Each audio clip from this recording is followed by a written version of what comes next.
Hi, welcome along. I've been shooting with the Nikon D810 professionally for many years now. In this video I'm going to run through my experiences and why I still think this camera is an absolute beast even in 2023. I'm not going to bore you with the specs because there's plenty of content out there covering that, so I'm just going to mention the headline features. I really think they're still up there with the most modern cameras if photography, of course, is your main interest.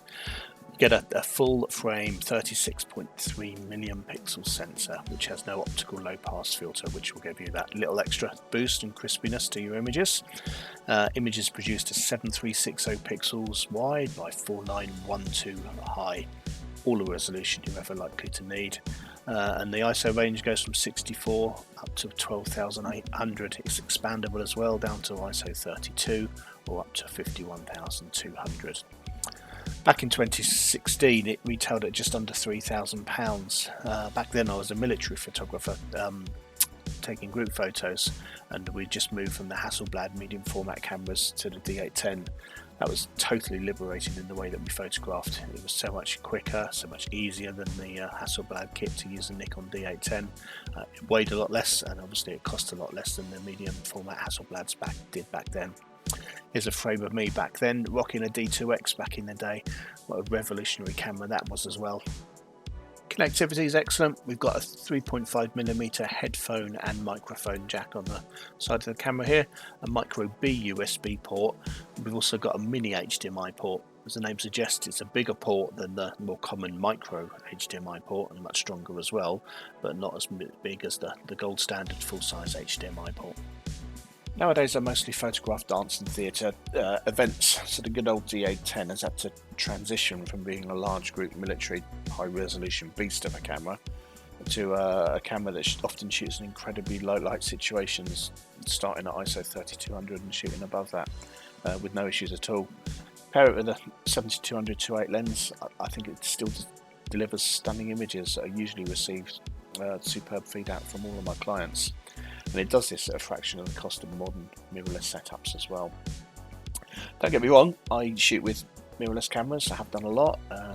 Sony A7 series, the Fuji X-T series, and I've worked a lot as well with the Nikon Z camera system.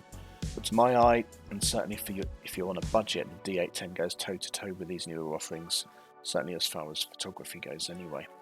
Yes, of course the Z9 images will be a bit cleaner, and with a more modern lens you might get a touch more resolution than you will with a classic old 7200 that was built for DSLRs, but we're into the realms of diminishing returns. You have to have very deep pockets to get a lot more quality than you can out of the D810. All of the controls are time-tested Nikon. They work really well. Everything's at your fingertips, exactly where you need it. We've got dual card slots, one compact flash, one SD, which works great for you when I'm photographing in a dark theatre. I usually have an assistant come and grab a card every 10 minutes or so they can get on with a quick edit and print some images out. 810 makes this nice and easy. CF card stays in the camera, SD card off it goes to get printed. When you're using other systems that have got twin SD cards, for example, I'm always fumbling around working out which one is the master, which one should be going off to be printed, and usually just crap, I've missed a shot by now. Battery life is fab. It uses the ENEL15 battery. They're cheap, loads of them available, second hand or off brand, and you'll get nearly 1,000 shots photography wise from a charge. Video wise, the D810 shoots lovely video, 1080p up to 60 frames a second. Nowadays we're all hybrid shooters, meaning most photographers need to be videographers as well, and vice versa. And I think we can all agree that shooting on a DSLR has never been that convenient for video, as it is doing with it. So with a mirrorless camera, obviously nowadays most mirrorless cameras have got loads of internal stabilization and electronic viewfinders that can help you see in the dark. But you can do it with the D810. A cheap external monitor, the decent HDMI port that we've talked about means that with the D810 you can have a nice flippy screen for very little cash as well. D810 has got a nice flat picture profile, giving you some grading options, some good exposure tools, and obviously it's got that slightly lower ISO of 64, which means that you're going to be using less ND. And of course we're going to be videoing in full frame, which looks gorgeous all the time. Well, that's my thoughts on the venerable old Nikon D810. Camera I feel offers an amazing bang for buck still, approaching nearly a decade after its release.